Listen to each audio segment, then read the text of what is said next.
वो कभी आते जाते लोगों के हाथ में सामान देखने लगता, तो कभी उसकी नजर उन दुकानदारों पर चली जाती जो अब तक अपने ग्राहकों से रेट के लिए लड़ रहे थे।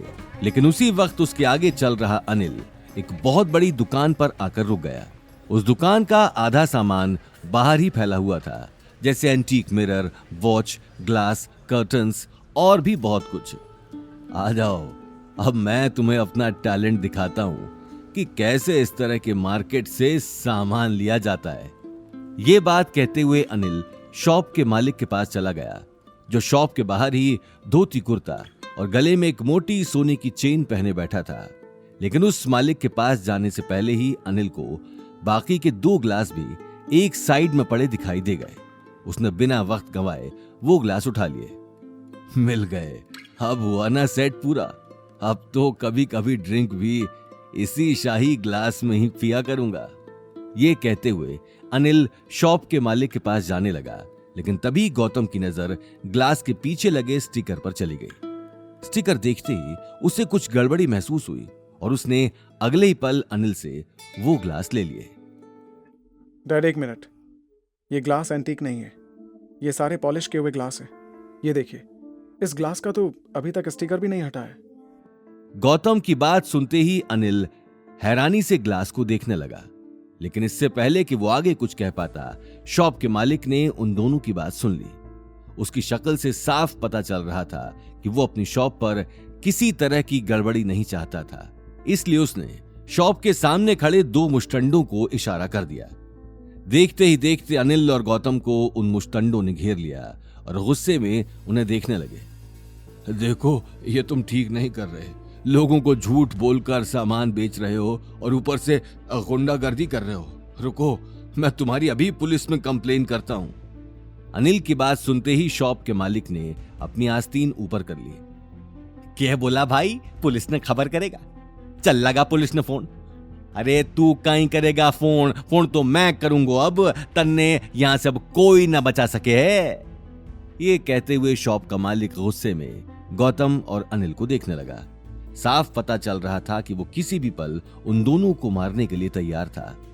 उसकी धमकी सुनकर अनिल का गला सूख गया और माथे से पसीना आने लगा। वहीं गौतम इससे पहले कि आगे आकर कुछ कहता, उसकी नजर शॉप के बाहर पड़े एक छोटे से स्टोन पर चली गई, जो धूप में बहुत तेज चमक रहा था। गौतम ने अगले ही पल वो स्टोन उठा लिया और उसे ध्यान से देखने लगा। वो एक ही नजर में उस स्टोन की अहमियत को समझ चुका था, क्योंकि एंटीक और पुरानी चीजों के बारे में उसे अच्छी खासी नॉलेज थी। स्टोन को देखते ही उसे अपने शरीर में एक अजीब सी हलचल महसूस हुई, जो उसने आज से 3 साल पहले महसूस की थी। उसका शरीर अचानक ही गर्म होने लगा और उसे 3 साल पहले की सारी बातें याद आ गईं। दरअसल गौतम अपने घर से भागने के बाद और अवनी से शादी के ठीक 1 साल पहले काफी वक्त तक पुष्कर में ही रहा था। पुष्कर में कोई गौतम के बारे में नहीं जानता था। गौतम ने अपने महल के ऐशो आराम को छोड़कर सिंपल जीवन जीना शुरू कर दिया था। कुछ ही वक्त में उसे अपनी उस जिंदगी में मजा आने लगा और उसने बहुत सारी ऐसी बुक्स पढ़ना शुरू किया, जिसे प्रैक्टिस करने के बाद वो लोगों के ऑरा को पढ़ सकता था, किसी भी एंटीक चीज को एक नजर में पहचान सकता था। पुष्कर से निकलने के बाद भी वो सड़कों में बैठकर और अलग अलग शहर में रहकर ऐसी किताबों को पढ़ता रहता था। अवनी के दादाजी हिम्मत अग्रवाल से मिलने और अवनी से शादी होने के बाद गौतम ने उन किताबों को अपने पास संभाल कर रखा था और कभी कभी उन्हें पढ़ लेता था।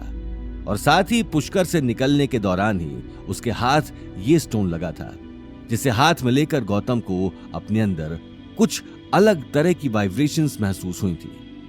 आज भी गौतम को वही वाइब्रेशन अपने अंदर महसूस हो रही थी।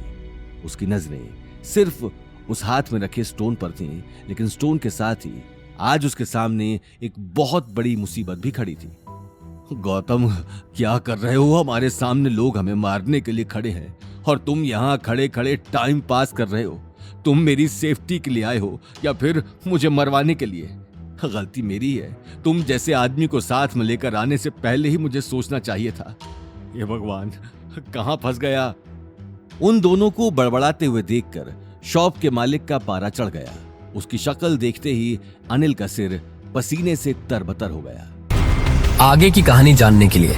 देखिए अगला एपिसोड सिर्फ पॉकेट एफएम के यूट्यूब चैनल पर और रॉयल वारिस के सारे एपिसोड्स को सुनने के लिए डिस्क्रिप्शन में दी लिंक से डाउनलोड करें पॉकेट एफएम ऐप।